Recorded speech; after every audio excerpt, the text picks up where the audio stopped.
காரைக்கால் பெருமையை ரொம்ப ரொம்ப ரொம்ப அழகாக சொன்னீங்க, ரொம்ப சந்தோஷம் எனக்கு. ஆனால் உலகத்திலே வேணாம், இந்தியாவிலே விட்டுருங்க, தமிழ்நாட்டிலே பொண்டாட்டி காலில் புருஷன் ஊனன்னு சொல்லி கொடுத்த ஆள் காரைக்கால் அம்மையாரோட புருஷன் பரமதத்தன் தான். அவர் தான் எங்கள் குரு. பரமதத்தன் ரசிகர் மன்ற தலைவர் நான். வாழ்க்கையில் வண்டி ஓடணும்னா லப்பு டப்புன்னு காலில் ஊந்தனே, நமக்கு வாழ்க்கையில் ஒரு பிரச்சனையும் கிடையாது. இப்படி விட தெரியாதனால தான் நான் இப்படி நிற்கிறேன். இதான் வம்பில் மாட்டிக்கிட்டு இருக்காங்க. இந்த அம்மாவுக்கு 2 பழம் கொடுத்தாருல, மாம்பழம், இது எடுத்து வச்சாங்கல்ல. அவர் வந்து ஒன்று கேட்டார், ஒரு அதிதி வந்தார், அவருக்கு ஒன்று கொடுத்துட்டாங்க, ஒரு பழத்தை கொடுத்தாங்க. இன்னொன்று கேட்டார், நானும் தான் என்ன சொல்லியிருப்பேன், அந்த இன்னொன்று தான் இதுன்னு சொல்லியிருப்பேன். ஆனால் அந்த அம்மா பொய் சொல்ல தெரியாதவங்க. அவங்க போனாங்க, சிவபெருமான்கிட்ட கேட்டாங்க, அவர் மாம்பழத்தை கொடுத்தாரு, கொண்டு வந்து கொடுத்தாங்க. ஆஹா, தெய்வத்து கூட நம்ம வாழ்க்கை நடத்தக்கூடாதுன்னு காலில் ஊந்து எங்களுக்கு கற்றுக் கொடுத்து எங்கள் ரசிகர் மன்றத்தை ஆரம்பிக்க வச்சு இன்றைக்கி தமிழ்நாட்டில் நிறைய பேர் தைரியமாக காலில் விடுறோம்னா காரைக்கால் அந்த மண். நான் நதிகள் இணையணும்னு ரொம்ப அழகாக சொன்னீங்க. நதிகள் இணையில, அது ஏன் இணையில தெரியுமா? நாம் தான் அந்த தப்பை பண்ணோம். நதிகளுக்கு கோதாவரி, கங்கா, பவானி, துங்கமித்ரா இப்படி பொண்ணுங்க பேராக வச்சா எப்படி பொண்ணுங்க ஒன்றா சேருவாங்க? காங்கேய, சுப்பிரமணி, பல்ராம, சபாபதினு வைங்கண்ணா, நதிங்க உடனே இணைஞ்சிடும். ஆம்பளைங்க ஒன்று சேர்ந்துருவோம், பொம்பளைங்க அவ்வளோ சீக்கிரம் சேர மாட்டாங்க. நதிகள் இணைவதற்கான சாத்தியம் இல்லை. இங்க பாருங்க, இப்போ வீட்டு பிரச்சனை பெரிய பிரச்சனையா இருக்கு. இது வீட்டு பிரச்சனையே பெரிய பிரச்சனையா இருக்கு. நாட்டை பத்தி எங்க யோசிக்க நினைச்சு பாருங்க. கல்யாணம் ஆன ஆம்பளையும் கல்யாணம் ஆன பொம்பளையும் எப்படி தெரியுமா கண்டுபிடிக்கலாம்? ஒரு டெக்னிக் இருக்கு. கல்யாணம் ஆன பொம்பளைக்கு கழுத்துல தாலி தொங்கும், கல்யாணம் ஆன ஆம்பளைக்கு கழுத்தே தொங்கும்.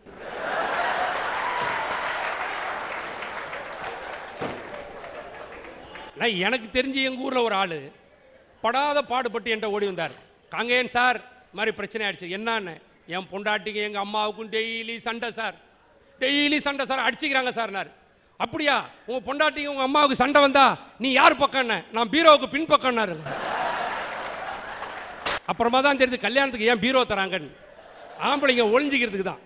ஒரு பழமொழி இருக்கணும், எங்கள் தாத்தா சின்ன வயசில் சொன்னார், ஆயத்திர பத்திர கோத்திர மல்லாத்திர கல்லேத்திர பிடிச்சின்னு சாத்திர, நூத்திர பத்திர கோத்திர வளைய பத்திர மசாலா வைத்திர எண்ணெய் ஊத்துற, தத்தக பத்தக பத்திர ராத்திரியில் கத்திர காலையில் மல்லாந்துக்கிறேன்னு ஒரு பழமொழிங்க.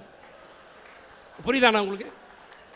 எளிமையாக சொல்கிறேன் அந்த பழமொழியை. எங்கள் தாத்தா நிறுத்தி சொன்னார். என்ன தாத்தா புரியலன்னு? ஆயத்திர பத்திர கோத்திர அப்படின்னா ஆமை சொல்லிச்சான், ஆமை நான் 1000 வருஷம் வாழ வேண்டான்னு. ஆமை கவுந்துக்கிட்டு போகிறவர்கள் தான் அதுக்கு வாழ்க்கை. ஆமையை மல்லாத்தி போட்டால் மேட்ரு ஓவர். ஆயத்திர பத்திர கோத்திரன் ஆமை சொல்லிச்சான், அப்படியா மல்லாத்திர கல்லேத்திர பிடிச்சின்னு சாத்திர. மீன் சொல்லிச்சான் 100 வருஷம் வாழ்வன், அப்படியா வளைய போத்துற மசாலாவை ஏத்துற எண்ணெயை ஊத்துற. மீன் மேட்ரு ஓவர்.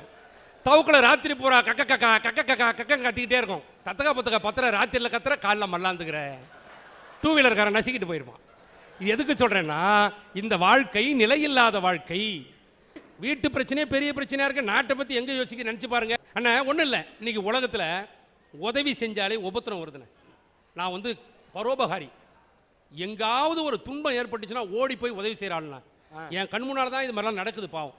நானும் என் மனைவியும் போன வாரம் பைக்கில் போய்கிட்டு இருந்தேன்னா, எதிர்க்க ஒருத்தர் அவங்க மனைவியை கூப்பிட்டு அவரும் பைக்கில் வந்தார். அவங்க மனைவியாக தான் இருக்குன்னு நினைக்கிறேன். ஏன்னா நிறைய பேர் யாரையே கூப்பிட்டு வரேன் யாருன்னு தெரியல. ஆனால் நான் சத்தியமாக என் மனைவி தான் கூப்பிட்டு போனேன். பைக்கில் போகும்போது எதிர்க்க ஒரு நல்ல ஸ்பீடில் வந்தாங்க. ஒரு நாய் குறுக்கில் போய் 2 பேரும் கீழே வந்துட்டாங்க போன வாரம்.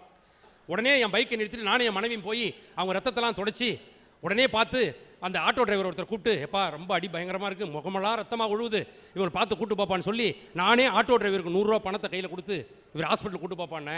அந்த மனுஷனும் அந்த மனைவியும் அவங்க வீட்டுக்காரம்மா எனக்கு நன்றி சொல்கிறதுக்கு நான் தழுதெடுத்து ஒரு வார்த்தை நன்றி சொல்ல வந்தார். ஏன் சார், ரோட்டில் எவனோ அடிபட்டு போனான் நமக்கு என்னான்னு போகிற காலத்தில் வண்டியை நிறுத்தி நீங்களும் உங்கள் மனைவியும் எனக்கு ஒரு உதவி செஞ்சு ஹாஸ்பிட்டலுக்கு ஆட்டோவுக்கும் காசு கொடுத்து அனுப்புறீங்களா சார் அப்படின்னு நன்றி சொல்ல வந்தார். அவர் நன்றின்னு சொல்லியிருக்கலாம். இந்த சண்டாளப்பாய் ஒரு வார்த்தை சொன்னாங்க. இதே மாதிரி ஒரு நாளைக்கு உங்களுக்கு நான் உதவி செய்யணும்னா சார், நானும் என் பொண்டாட்டியும் போகணுமா, பைக்லேருந்து விழணுமா, இவன் வந்து உதவி செய்யணுமா? பாருங்க, நான் உதவி செஞ்சதுக்கு இந்த நாட்டில் என்ன அநியாயம் நடக்குது. ஆனால் பாருங்கள், பெண்கள்லாம் பாருங்கள் வீட்டில் மகிழ்ச்சியாக வச்சுருக்கோம். இன்றைக்கி நாங்கள் பெண்களுக்கு எல்லாம் நகை நட்டு பட்டு புடவைன்னு வாங்கி கொடுத்து ஏகப்பட்ட செலவு பண்ணுறேன் நான் பெண்களுக்கு. எங்களுக்கு 90 ரூபாய்க்கு ஒரு வேட்டி வாங்கி தராங்களா? பெண்கள் எதுக்காக நிறைய நகையும் அழகான பட்டு புடவையும் ஏன் கட்டிக்கிறாங்கன்னு நினைக்கிறீங்க? நாங்கள் அழகாக இருக்கணுங்கிறதுக்காக கட்டிக்கிறோம். இப்போ நாளைக்கே இப்போ அந்த அண்ணனோட மனைவி அப்படியே ரோட்டில் நடந்து போகிறாங்கண்ணா, ஊருக்காரன் என்ன தெரியுமா சொல்லுவான், டீ கடையில் உட்காந்துட்டு, அடா அடா அடா அடா அடா அடா அங்கே பாரியா காங்கையன் பொண்டாட்டியா என்னமா வச்சிருக்கான் பாரியா. ஒத்துக்கிறோமா அண்ணே? அப்படியும் சொல்லுவான். அந்த டீ கடையில் இருக்கிறவங்க இப்படியும் சொல்லுவான், இந்த மாதிரி வாங்கி கொடுத்தாண்டா காங்கையன் நடுத்தரில் நிற்கிறான்னு சொல்லுவான். 3 முழத்தில் தொடப்பம் இருக்கும், பூந்தொடப்பம். பெண்கள் குனிஞ்சு பெருக்குவாங்க. அரிசி இடிச்சு தான் சாப்பாடு செய்வாங்க. அப்போ அது இப்போ வாய்ப்பு இல்லை, ஒரே மண்ணெண்ண பேரில் மாதிரி ஒரே சைஸாக போச்சு, அது நாம் பொறுப்பு இல்லை. ஆனால் என்னன்னாக்கா அந்த தொடப்பம் 3 அடி தொடப்பம் இருந்தது பிரச்சனை இல்லைண்ணா. இப்போ 7 அடியில் இருக்குது தொடப்பம், பொம்பளையோட உயரமாக இருக்குண்ணே. 3 அடி. எங்கள் வீட்டு அம்மா ஒரு நாள் ஹாலில் நின்று க்ளீன் பண்ணது கிச்சன் க்ளீன் ஆகுதுண்ணே, அவ்வளோ நீட்டு தொடப்பம். இப்போ அதில் என்ன வேடிக்கைன்னா வேக்யூம் கிளீனர்னு ஒன்று கண்டுபிடிச்சிருக்கான், வேக்யூம் கிளீனர். அதை ஆன் பண்ணிவிட்டு குப்பை இருக்கிற இடத்த காட்டினோம்னா குப்பையெல்லாம் சரசரன்னு இழுத்துக்குமா. எங்கள் வீட்டம்மா அப்படி தான் காட்டிக்கிட்டே போச்சு, கிச்சனில் போச்சு பாரு 4 இட்லி உள்ளே இழுத்துக்குச்சுண்ணே. வேறு இட்லியே இல்லையா, யாருக்கும் தெரியாமல் நோண்டி எடுத்து சாப்பிட்டு போனேன், வேறு வழி. ஆனால் இது குடும்பத்து பிரச்சனை, இதெல்லாம் பார்க்கவே நமக்கு நேரம் சரியாக இருக்குது. நாட்டில் எந்த பிரச்சனை நடந்து நம்ம என்ன செய்ய போகிறோம்? ஐயா, ஒரு நாய் தான் பெத்த பிள்ளைக்கு பொண்ணு பார்க்க போணுச்சான். காலையிலேயே நாய் குளித்து முடிவிட்டு பொண்ணு பார்க்குறதுக்காக கிளம்பியிருக்கு. எழுத்தாப்புல சரஸ்வதி, தனலட்சுமி, பூமாதேவி 3 பேர் வந்திருக்காங்க. நாய் பார்த்துட்டு போயும் இவ்வளோ முகத்திலேயே முடிச்சுட்டு பொண்ணு பார்க்க போகிறது, வீட்டுக்கு போயிட்டு மறுநாள் குளிச்சுட்டு கிளம்பியிருக்கு. மூதேவி வந்திருக்கா. சபாஸ், இதாண்டா நம்ம பிள்ளைக்கு பொண்ணு பார்க்குறதுக்கு சரியான நேரம்ன்ட்டு நாய் மூதேவி முகத்தில் முடிச்சுட்டு பொண்ணு பார்க்க போணுச்சான். சரஸ்வதி, தனலட்சுமி, பூமாதேவி 3 அந்த நாட்டை ஆண்ட ராஜா கிட்ட போய் முறையிட்டு இருக்காங்க. எங்கள் முகத்தில் முடிச்சுட்டு போகக்கூடாதுன்ட்டு நாய் மூதேவி முகத்தில் முடிச்சுட்டு போய் கேட்டு சொல்லுங்க ராஜான்னு. உடனே ராஜா மந்திரி அனுப்பிட்டாரு. மந்திரி போய் நாயை கூப்பிடுறாரு. நாய் சொன்னிச்சான், இந்த நாட்டு ராசா என் மருமவனாச்சா, நான் எப்படி அவர் முகத்தில் முடிச்சு பேசுறதுன்னுச்சான். ஒழுங்கு மரியாதையாக வந்துருன்னு அழைச்சிட்டு போயிட்டாங்க. உடனே 2 சிம்மாசனம் போட்டாச்சு, நடுப்புற திரையை கட்டியாச்சு. ராஜா கேட்டார், ஏன் சரஸ்வதி முகத்தில் முடிச்சுட்டு பொண்ணு பார்க்க போலன்னு. உடனே நாய் சொன்னிச்சான், இந்த நாட்டில் காசு இருந்தால் மெட்ரிகுலேஷன், கம்மியாக இருந்துச்சுன்னா நவோதயா, அதுவும் நர்சரி ஸ்கூலு, காசு இல்லைனா ஊராட்சி ஒன்றிய துவக்கப்பள்ளி, இப்படி கல்வி கொடுக்கறதுல கூட 4 வகையாக கொடுக்குற ஓரவஞ்சனக்காரி பாரபட்சமாக இருக்கிறா, அதனால் அவன் முகத்தில் முடிச்சுட்டு போகலன்னுச்சான்.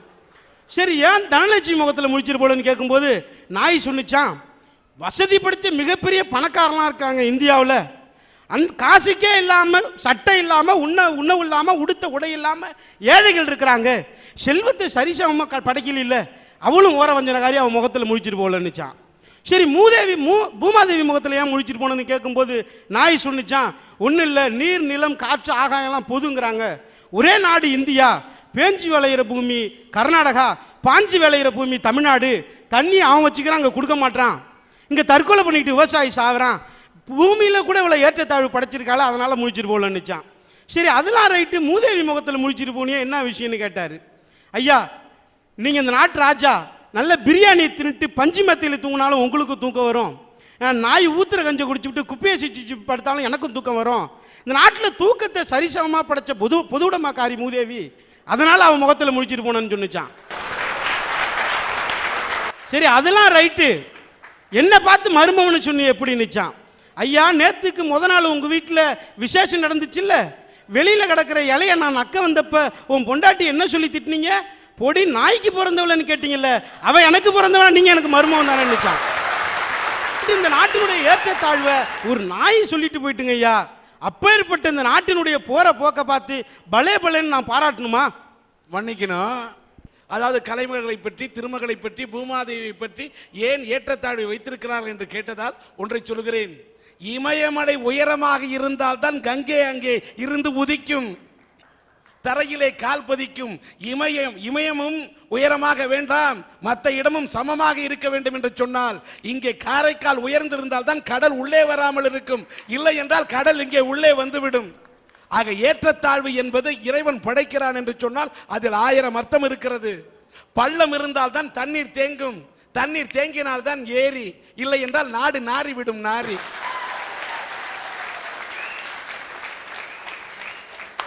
பட்டு வேஷ்டி பற்றி கணா கண்ட போது கட்டி இருந்த கோவணம் களவாடப்பட்டுனதுன்னு வைரமுத்து சொன்னான். அதான் என் நாட்டில் நடக்குது. பள்ளத்தில் விழுந்து கிடக்கும் மானுடருக்கெல்லாம் கல்வி வெள்ளத்தின் பெருக்கை போல சென்றடையணும்னா பாரதி. நாட்டில் கல்வி அப்படி போய் கிடைக்குதா? 20 லட்சம் இருந்தா என்ஜினியர் சீட்டு, 25 லட்சம் இருந்தா டாக்டர் சீட்டு, 60,000 75,000க்கு பிஎட் சீட்டு விலை போகுது. எல்கேஜி சேர்க்க 20,000 ரூபாய் டொனேஷன் கேட்கிறான். இப்படி கல்விக்குரிய கலைமகள் சரஸ்வதியை விலைமகளாக மாற்றி இருக்கிற கேடுகட்ட தேசத்தில், கேடுகட்ட திசை வழியில இந்த தேசம் போயிட்டு இருக்கு.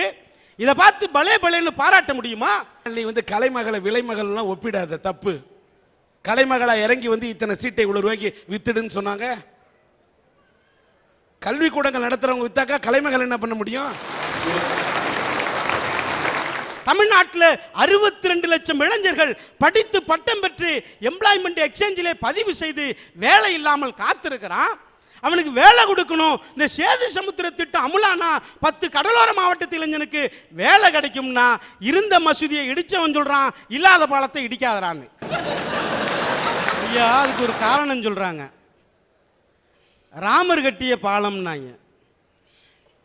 எப்போயா கட்டினாதுன்னு கேட்டால் 17.5 லட்சம் ஆண்டுகளுக்கு முன்னாடி.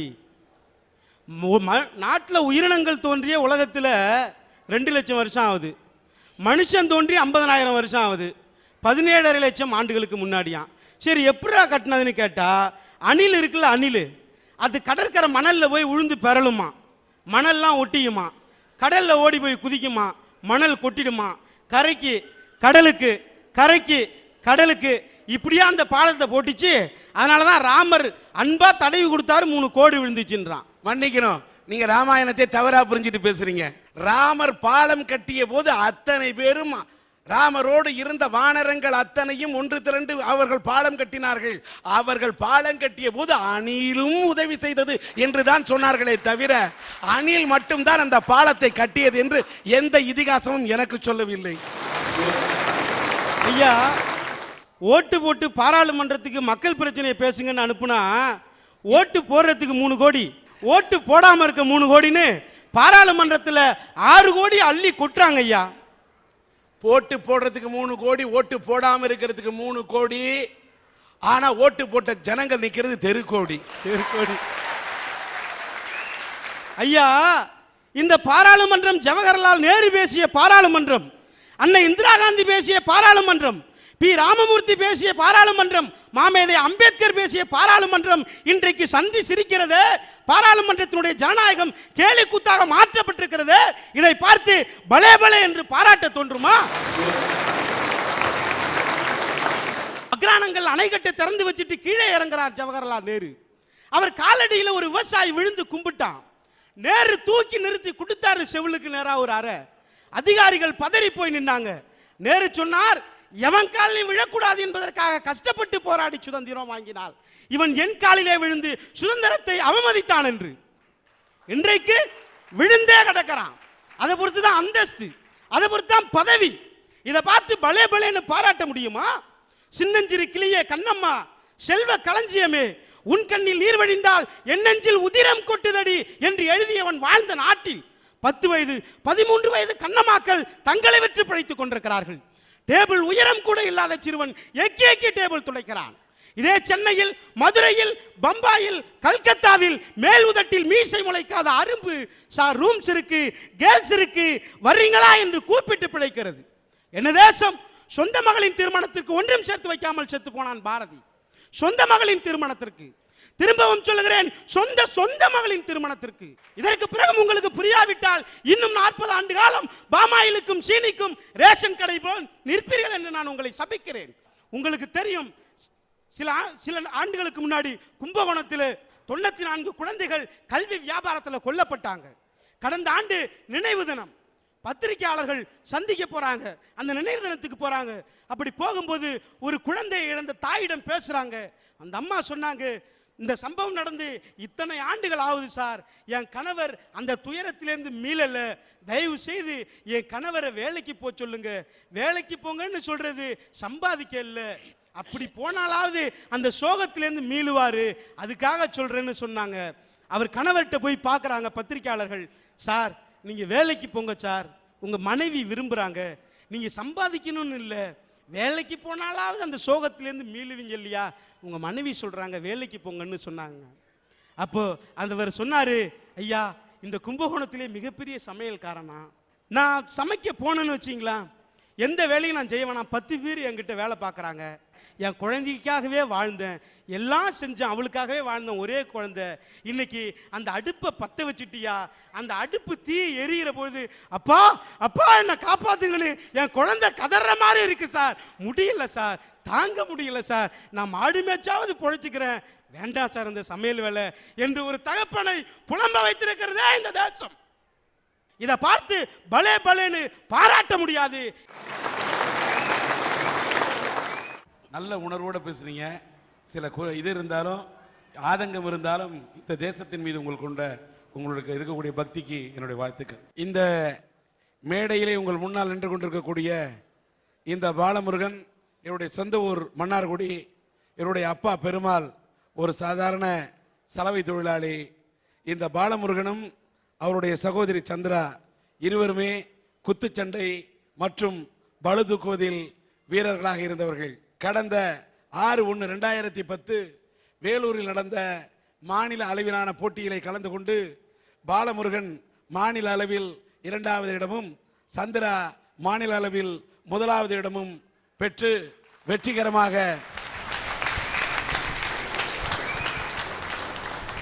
வெற்றி பெற்று வந்து கொண்டிருந்தார்கள். ஆனால் விதி என்ன நினைத்ததோ தெரியவில்லை. அரசு பஸ் ஒன்று வந்து இவர்கள் வந்த வாகனத்தின் மீது மோதிய காரணத்தால் அங்கே ஏற்பட்ட விபத்திலே நம்முடைய பாலமுருகனுடைய 2 கால்களும் நொறுக்கப்பட்டு இன்றைக்கு பிளேட் பொருத்தப்பட்டு தான் அவர் உங்கள் முன்னிலை நின்று கொண்டிருக்கின்றார். இப்படி ஓடி ஆடி பளு தூக்கிய ஒரு வீரன் மற்றவர்கள் கை தாங்கி தூக்கி வந்து இங்கே மேடையில் நிறுத்தக்கூடிய அளவுக்கு இந்த நிலையிலே இவர் இருக்கிறார் என்பதை எங்களிடத்தில் எடுத்து சொன்னார். தம்முடைய வாழ்க்கையிலே தான் மறுத்த உதவி பெறுவதற்கு, தம்முடைய கால் மீண்டும் குணமாவதற்கு உதவி செய்ய வேண்டும் என்று கேட்டுக்கொண்டதற்கு இணங்க சன் டிவியினுடைய அரட்டை அரங்கம் SRM பல்கலைக்கழகம் சேர்ந்து அவருடைய மருத்துவ செலவுக்காக இந்த 15,000 ரூபாய் காசோலையை இவருக்கு இந்த மேடையிலே வழங்கப்படுகிறது.